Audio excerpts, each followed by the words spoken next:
£5,000. That's the actual number sitting quietly at the center of tonight's entire story. Small enough that on its own, in any ordinary context, it wouldn't make a single headline anywhere in the world. But stick with me here, because where that money actually went, and more importantly, exactly where it stopped going, might turn out to be one of the most revealing decisions Harry's made in years. An unimaginable bastard. Prince Harry has hit a new low. And I didn't know if it was actually more possible for him to shame the memory of his mother, Princess Diana. But the decision announced over the weekend and PR'd to his propagandists at the Daily Telegraph to try and explain why he has stopped giving Diana legacy funding to his Sentebale charity shames this man. Shames this man. Here's the actual setup you need to understand first. For years running, a specific share of proceeds tied to the Diana Memorial Fund flowed consistently towards Sentebale, the charity Harry co-founded back in 2006, alongside Lesotho's Prince Seeiso in his mother's memory. Since 2020, that arrangement had quietly sent tens of thousands of pounds to the organization. In 2024 alone, more than £16,000 went through. Then 2025 arrived, and everything shifted. That same reliable funding stream, Harry's own specific share, just over £5,000 this particular year, didn't go anywhere near Sentebale at all. Harry, you know who you were withdrawing the funding from. Why did you always talk about how brilliant Sentebale is? Because it is a charity, a practical charity, a large-scale charity, a locally grounded charity that supports vulnerable children and young people from the age of 0 to 24 in Lesotho and Botswana. It went instead to Elephants Without Borders, a Botswana-based conservation group carrying its own considerable, long-standing history connected personally to both Harry and Meghan. On the surface, taken purely at face value, that's an almost entirely mundane, forgettable story. A wealthy public figure redirects some routine charitable giving elsewhere. It happens constantly across public life, barely worth a passing headline. Except this specific redirect landed at the exact moment Harry's relationship with Sentebale had completely collapsed. Publicly, messily, and with lawyers now involved. So the question people are asking isn't really about elephants. It's this. Was this a genuine shift in charitable priorities? Or was it something considerably colder? But William is too smart for that. This is something he's been preparing for since a little child. So I feel very confident that William knows what he's doing. He's restructured his PR, his team, and things are going very well for them. And I mean, Harry is just a little peon in William's world, as far as I'm concerned. Yeah, no. William has big things to do later. Harry doesn't. Let's actually walk through the whole thing properly, step by step, because the timeline here matters considerably more than the dollar figure ever realistically could on its own. Sentebale's chair, Dr. Sophie Chandauka, didn't quietly step back when tensions with Harry started building. She spoke out publicly, made serious allegations about how she'd been treated, and about the broader atmosphere surrounding the organization. Harry pushed back hard, rejecting those claims. And from there, things didn't cool down. They escalated.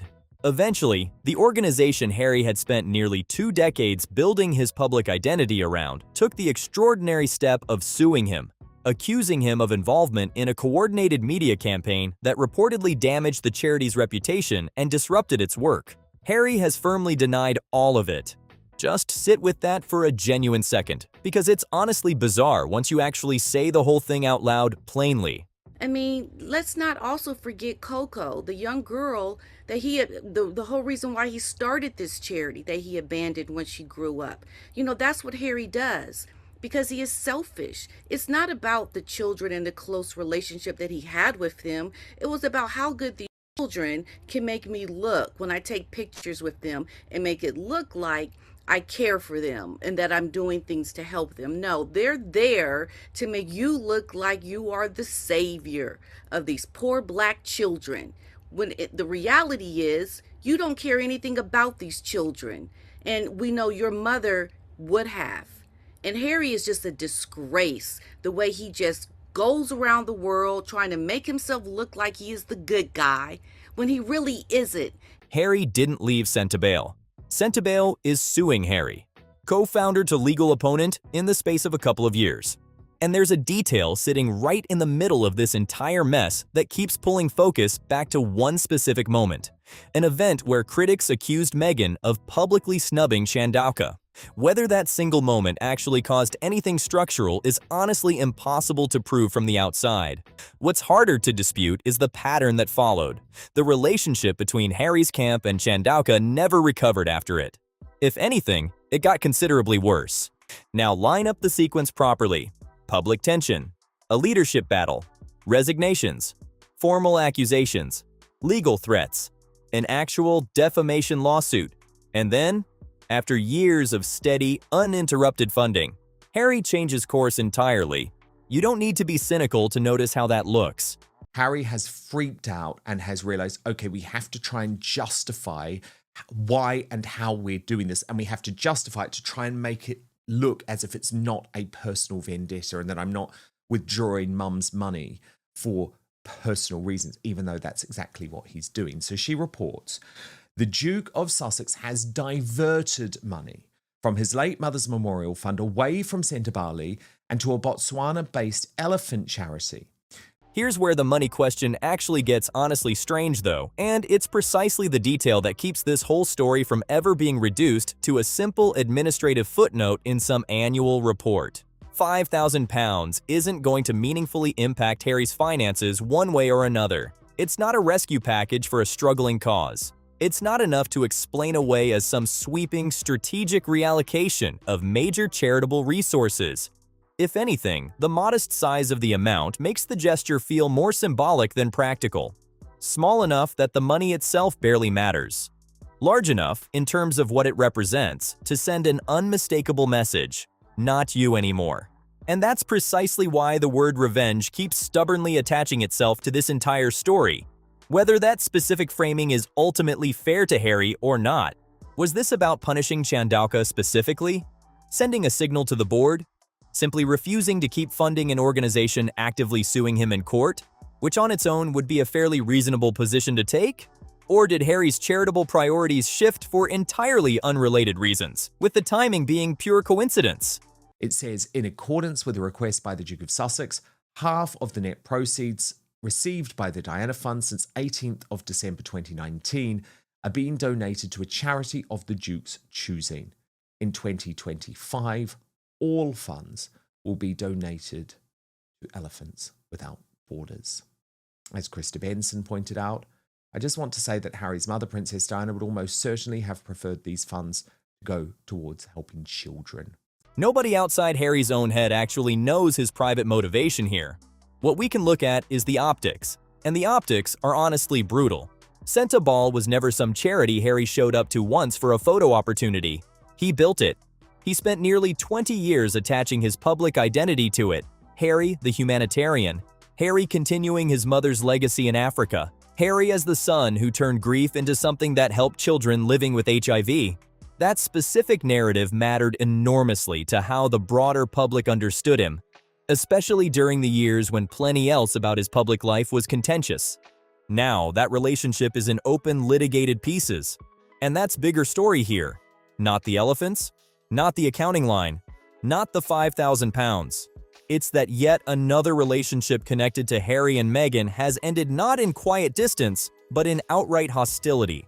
But this is about vengeance. It's about Harry taking vengeance. It's about him seeking revenge on Dr. Sophie Chandauka and thinking that the way to do that, P. Dinah, is to punish young babies, young children in Lesotho, many of whom are suffering from health conditions like HIV. I mean, what does that tell you about this human being? Do you see what I mean? It's like, This is such a bigger story about what Harry has become, about how vengeful he has become. Stick with me here for this next part specifically, because this is where the broader pattern becomes considerably harder to simply wave away as coincidence. Every public figure goes through professional disputes occasionally. Every organization experiences leadership conflict sometimes. That's normal. What's considerably less normal is how often this specific pattern seems to repeat around Harry and Meghan specifically. friends who quietly drift away, business partnerships that sour publicly, staff departures, collaborations that collapse, former allies who eventually become public critics. And now, one of Harry's most personal, most identity-defining charitable projects has turned into an active legal war.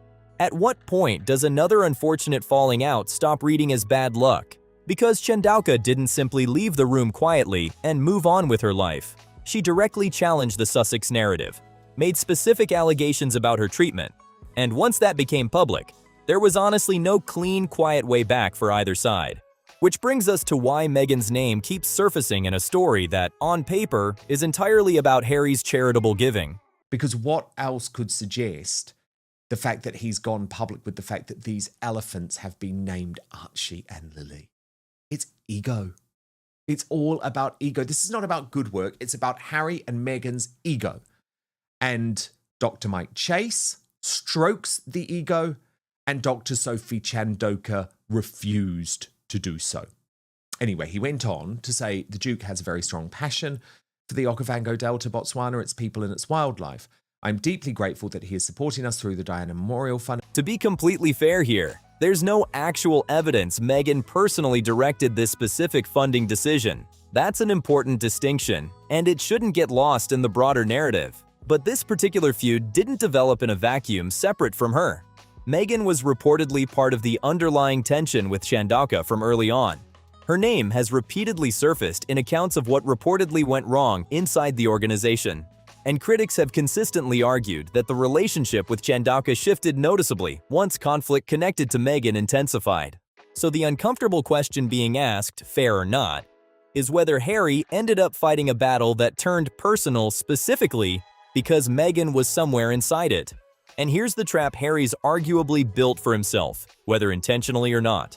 If he kept funding Sentebale, he'd be sending money toward an organization actively suing him, which would be its own kind of awkward, arguably untenable position.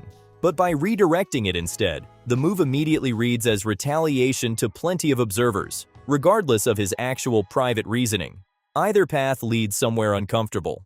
That in itself says something about how thoroughly broken this particular relationship has become. And I think the problem is because their brand was tanking so badly that they didn't even want to continue the charity because, okay, we're not doing well and our charity is just not doing well because there was no foundation for them to do well at anything because it didn't stand on goodwill. It stood on them using it for personal reasons to help them make money.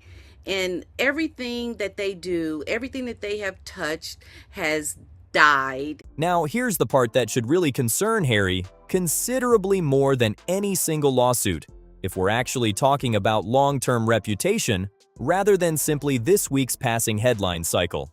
His entire public identity has leaned heavily on compassion.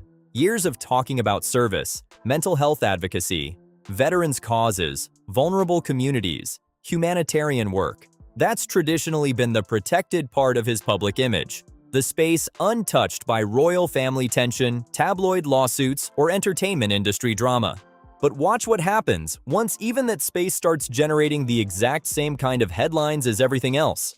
What happens when the charity Harry helped build stops being associated with his support and starts being associated with him fighting it in court instead? That's a significant shift in how a public figure gets perceived, and it's considerably harder to walk back than most other kinds of controversy. Like, I think Harry previously would have got on very well with Dr. Sophie Chandauka. This was clearly Meghan. Yeah, he had been doing it for years. And then as soon as Meghan comes into the picture, everything goes down. Everything goes to crap, right? So she is the factor of all of this. And this all came together because of a marriage that is not on solid ground. It's spilled over into the charity work. And you see what happened to the charities, their charity, Archwell. What makes it worse is how avoidable this particular outcome looks in hindsight. Harry could have stepped back from the leadership conflict entirely, while still letting the existing funding arrangement continue quietly in the background. He could have made an entirely separate, additional donation to wildlife conservation without touching the Sentebale allocation at all. He could have simply supported both causes simultaneously. Nobody's charitable budget is that constrained. Which raises the obvious question critics keep circling back to. If the actual amount of money involved is honestly small, why make this specific switch at precisely the worst possible moment? And if the decision really was entirely innocent, unconnected to the broader conflict, why does the timing line up this precisely with the total collapse of the relationship? Sophie Chandauka, because your wife treated her like a piece of crap. You were saying to those people they're not deserving of Princess Diana's money? I'm sorry. You might not want to hear this, but you need to hear this. Diana would be ashamed of this decision. And no amount of PR spin will convince me otherwise. There's something almost familiar about this entire pattern. If you've been watching Harry and Meghan's choices over the past several years, they repeatedly seem to make decisions intended to close out one controversy, only to hand critics the exact material for a bigger one. Step back from royal duties to escape constant scrutiny. The resulting fallout becomes a genuinely global story instead. Ask repeatedly for privacy. Each subsequent interview generates its own fresh headline cycle. Try to build something entirely independent, and it ends up permanently defined by the very family they stepped away from. And now, walk away from a charity conflict quietly. Except the funding redirect turns quiet distance into an even bigger, more scrutinized story than simply staying involved ever would have been. Now here's a detail that adds a honestly strange extra layer to all of this. One that makes the whole thing feel considerably less like routine, boring reallocation, and considerably more like a deliberate, carefully considered narrative choice. Elephants Without Borders already has considerable personal Sussex history attached to it. 2 elephants tracked by the organization were reportedly named Archie and Lily, and Harry and Meghan's own children were reportedly involved in choosing the tracking collar colors for them at some point. There's genuinely, honestly nothing wrong at all with supporting elephant conservation purely on its own independent terms. But from a pure image management standpoint, look at the contrast being drawn here, whether deliberately or not.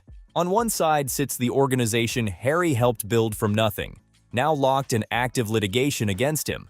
On the other sits an organization wrapped in warm family imagery, Botswana memories, animals literally carrying his own children's names.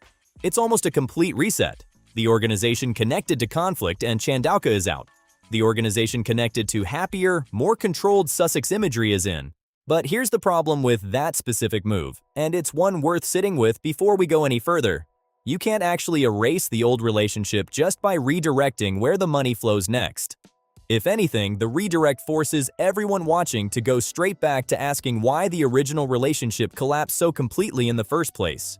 Straight back to Chandauka, straight back to Meghan, straight back to the accusations and the exact moment things started unraveling. For years, honestly, Sentebale stood out as one of the really rare areas where even Harry's harshest, most persistent critics still tended to give him real, meaningful credit. Whatever anyone thought about the royal exit, about Meghan, about the memoir, about the Netflix deal, Sentebale was usually treated as something real and meaningful he'd actually built. Now even that legacy is getting quietly absorbed into the broader Sussex drama machine. That should really worry Harry from a pure reputation standpoint. Because what exactly is left if even his strongest, longest-running charitable work eventually becomes just another entry in the ongoing Feud column? And honestly, what does any of this actually mean for the real, underlying mission Sentebale was originally built to serve in the first place? People aren't currently talking about the young people the charity was built to help. They're talking about Harry, Meghan, Chandauka, lawsuits, revenge, redirected funding. That's honestly the real quiet tragedy sitting underneath everything we've covered tonight. Not the money itself, not the elephants, but an entire humanitarian cause that's been completely swallowed whole by ongoing personality conflict between adults. And the legal cloud hasn't cleared either. Sentebale's lawsuit against Harry remains active, alleging his involvement in a media campaign that reportedly caused real operational disruption and reputational damage. Harry firmly rejects the allegations, describing the claims against him as offensive and damaging. That specific fight isn't remotely close to being finished, which really means this entire story could realistically get considerably uglier still before it ever settles into anything resembling quiet. Genuinely picture for a moment What happens specifically if internal communications end up becoming part of the formal disclosure process attached to that ongoing lawsuit? Picture more details of the actual breakdown surfacing publicly. Picture people who worked closely with the organization starting to describe, on record, what was actually happening behind the scenes during those final months. This genuinely isn't a closed chapter by any reasonable measure. It's an active, ongoing wound that hasn't come close to healing yet, regardless of how either side is currently choosing to publicly frame it. And redirecting the funding right in the middle of it arguably just poured more fuel directly onto it. Maybe Harry honestly believes he had every right to make this decision, and to be fair, he absolutely did have full discretion over where his own share of funding went. Maybe he sees no reasonable justification for continuing to fund an organization currently suing him in court, which is a defensible position on its own terms. From his specific vantage point, that reasoning probably feels entirely logical. But public life doesn't only measure what you're technically allowed to do. It measures what your choices communicate to everyone watching. And this particular choice communicates something pretty unambiguous. This relationship is over. Not quietly cooling, not politely distant, not accompanied by some diplomatic "we wish them well" statement. The funding is gone, the legal fight continues, and Meghan's name remains tangled somewhere inside the shadow hanging over all of it. So here's the actual, more important question worth sitting with tonight. Considerably more than whether 5,000 specific pounds went toward one particular cause versus another. Why does this specific pattern keep repeating around Harry and Meghan? Why does so much end in open conflict rather than quiet, ordinary distance? Why do former connections so often conclude with accusations, lawyers, or public humiliation rather than simply fading naturally? Harry once really had the full institutional weight of the entire royal family standing behind him. Enormous public goodwill, military respect built over real service, a global platform, and charitable work that gave him genuine purpose beyond palace life. He and Meghan left promising freedom, independence, a life built entirely on their own terms. Look at where this particular thread of that story has actually landed. A charity Harry personally helped found is suing him. Its chair remains publicly at odds with him. Meghan's name is tangled in the fallout regardless of her actual involvement. Money that once flowed toward that cause now flows somewhere else entirely.